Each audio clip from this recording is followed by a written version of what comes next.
بسم الله الرحمن الرحيم الحمد لله رب العالمين والصلاة والسلام على أشرف الأنبياء وسيد المرسلين سيدنا ومولانا محمد وعلى آله وأصحابه أجمعين أما بعد السلام عليكم ورحمة الله وبركاته. Nous continuons le chapitre le Fadl ad-Du'a, bonne invocation, hadith 1475. وعن أنس رضي الله عنه قال, rapporté par Sayyidina Anas bin Malik رضي الله عنه, il dit كان رسول الله صلى الله عليه وسلم يقول, qui رسول الله صلى الله عليه وسلم, tu peux dire اللهم إني أعوذ بك من العجز والكسل والجبن والهرم والبخل وأعوذ بك من عذاب القبر وأعوذ بك من فتنة المحيا والممات.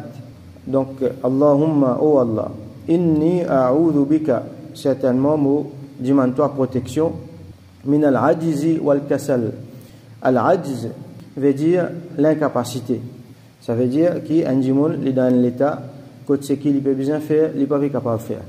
Al-ajz veut dire l'incapacité. Et ben l'ulama dit nous, c'est surtout ici, nous peut demander protection contre l'incapacité pour faire bon travail, pour faire ibadat, pour faire man khayrat. Quand un djimoun, par exemple, l'invie, ou soit il arrive à une situation, une maladie, ou soit un accident, il vient dans une situation quand il n'est plus qu'à faire ibadat. Par exemple, il y a nos bons frères qui peuvent bien faire namaz le 16, et il y en a qui ne sont pas capables de venir masjid. Alors tout ça là, c'est une situation qui nous pas envie de retrouver nous. Nous avons envie capable de faire nos ibadat bien jusqu'à nos derniers jours. Al-Ajz, lui aussi, comme Ulama explique nous, veut dire taswif. Et taswif, c'est un des plus grands mal qu'il y a. Donc, quand nous avons expliqué le akhlaq, tout ça là, taswif, c'est un des plus grands mal qu'il y a. Qui veut dire taswif, veut dire remettre pour après ce qui m'a fait à ce là. Procrastination, comme on nous dit en anglais. M'a fait travail là, moi je dis non, après moi pour faire, après moi pour faire, après moi pour faire. Donc finalement, ou soit travail là, il pour mal faire, ou soit il pas pour faire du tout. Al-Ajz, il inclut aussi at-taswif, il inclut aussi l'éthargie.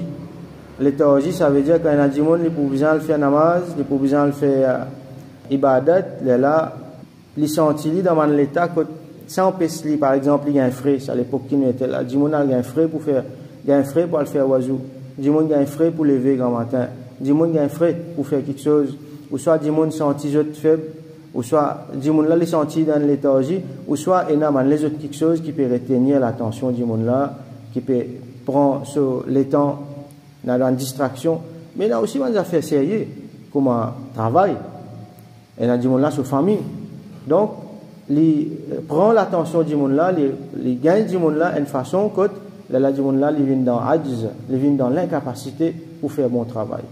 Donc, nous disons à Allah, protection contre tout ça là, nous disons à Allah qu'il lui donne nous full capacité pour faire ce ibadat et pour faire tout un bon travail qu'il nous a pour faire jusqu'à nos derniers jours. Wal-kasal, al-kasal, c'est la paresse. La paresse, la léthargie, ça veut dire qu'un djimoun, il n'est pas senti une incapacité, courage pour faire quelque chose. Donc, ça aussi pareil, la léthargie rentre là-dedans. Ça aussi pareil, at-taswif rentre là-dedans. Procrastination rentre là-dedans parce qu'il apparaît fait un djimoun arriver penser à une décision laisse après moi pour faire et la paresse c'est un défaut qui lui amène beaucoup la perte. Pour commencer quand un djimoun lui paresse premier c'est son ibadat même qui est affecté. Donc vous trouvez si un djimoun lui met sérieux le ibadat un des premier quelque chose qu'il peut besoin attaquer c'est son paresse. Il peut besoin lever au grand matin pour faire fajr, il peut besoin mettre un sérieux dans tahajjud et la fois il peut besoin quitte ce qu'il peut faire, quitte ce confort pour faire namaz. Donc, ça dit là, il n'est pas pour capable un musulman qui est bien pratiquant, il n'est pas pour capable un djimoun qui paresse. Donc, nous disons Allah protection contre la paresse. Wal jubn, al jubn c'est le contraire de la bravoure. Donc, kawadis, comment nous dire. Ça veut dire un djimoun il peine courage, il a une faiblesse dans le cœur, il perd. Donc, ça, un musulman n'est pas comme ça. Bien sûr, il est bien réaliste, il n'est pas capable de foncer la tête baissée, mais un musulman n'est pas capable de venir al-jubn dans l'île côté il perd pour aventurer, il perd courage pour faire quelque chose. Alors nous disons Allah protection contre al-jubn. Al-haram, c'est dans un âge avancé. C'est quand un djimoun est une vie. Alors quand un monde vient vieux, il y a beaucoup de problèmes qui viennent ensemble avec ça.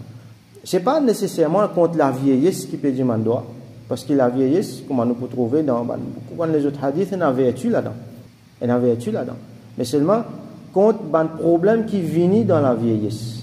Par exemple, il y a des gens, comme on explique nous, il n'est pas capable de faire différencier entre le bien et le mal.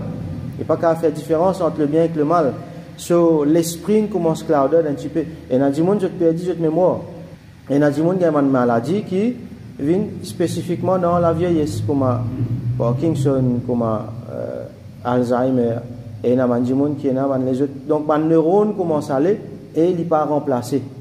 Donc, nous disons à Allah, depuis à ce là même quand les gens ne sont pas vieux, ils ont besoin de faire ça.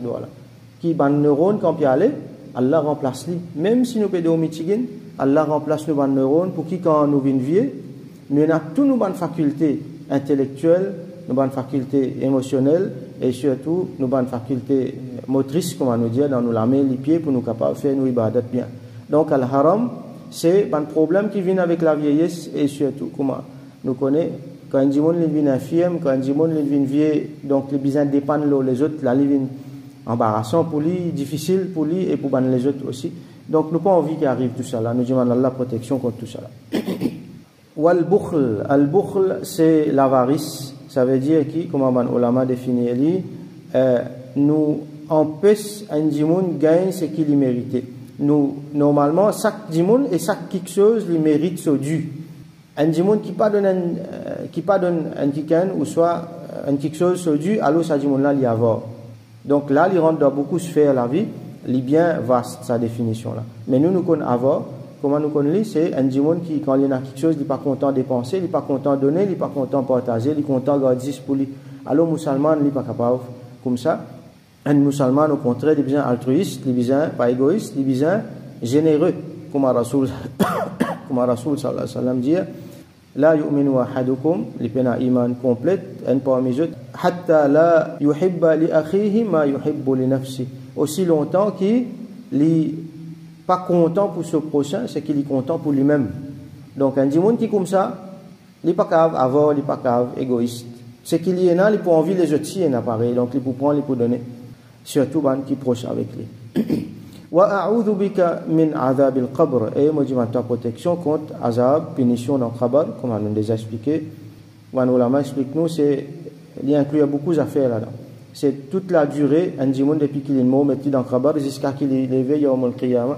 Ça, qabr là, capable de rawdatan min riyad al-jannah, un jardin parmi les jardins jannat, ou hufratan min hufar al-nar, ou soit un trou parmi les trous l'enfer. Donc, azab, qabr, nous demandons Allah, nous tout le temps, nous devons continuer de demander Allah protection contre ça. Il y a aussi inclure Sawal Jawab, qui nous est là, quand Munkar Nakir pour venir, ça c'est un premier test, si un monde passe là-dedans, les passeports et tout. Donc, nous demandons protection contre azab et qabr.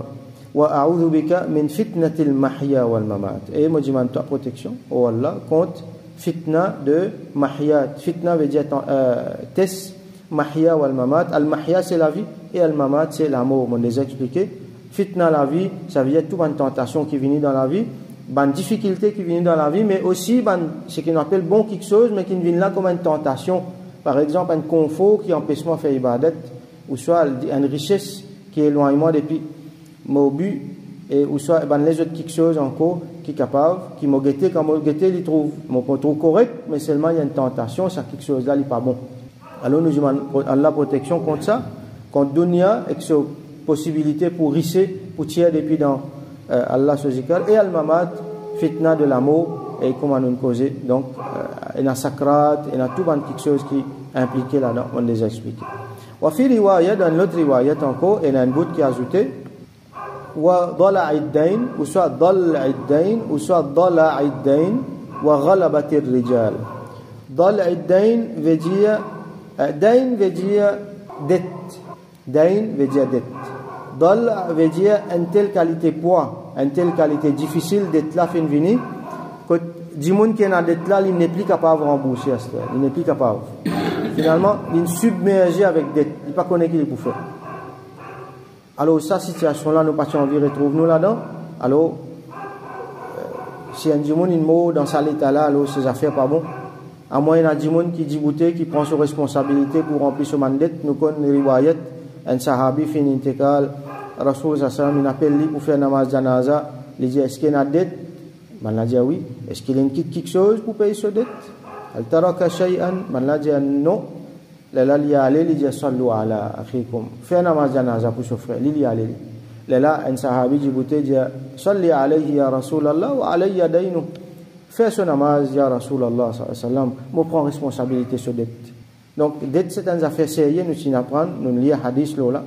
Alors nous demandons protection contre qui a dit les submerger, qui nous submerger avec dette.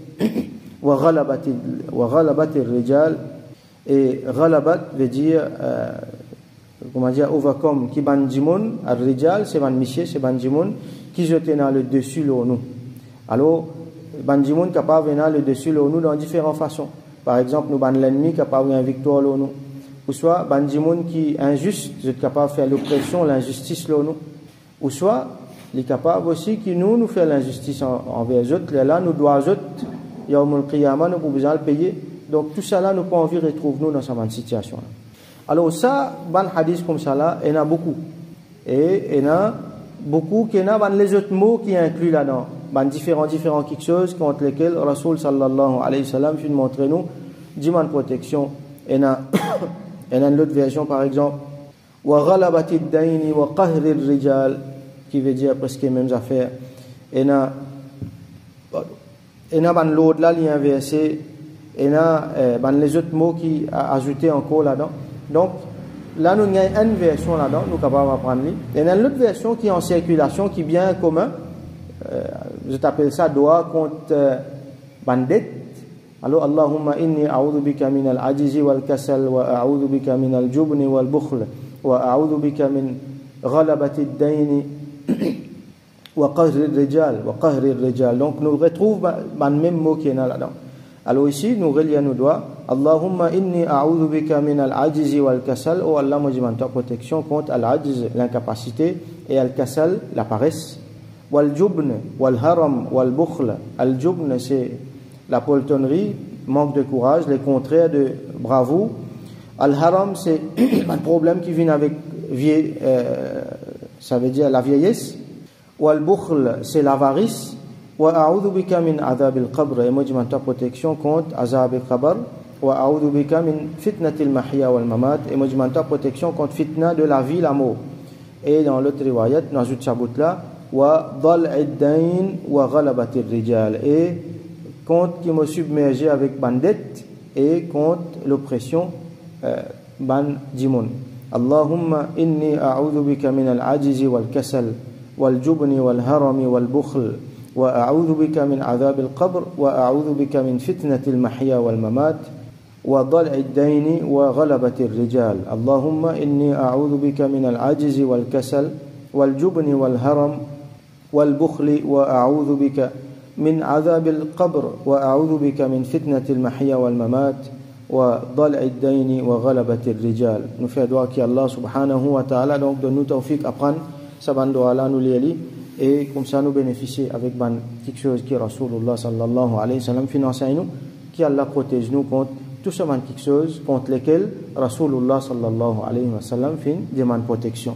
Wa akhiru da'wana alhamdulillahi rabbil alamin wa sallallahu ala sayyidina Muhammad wa ala alihi wa ashabihi wa barik wa sallam.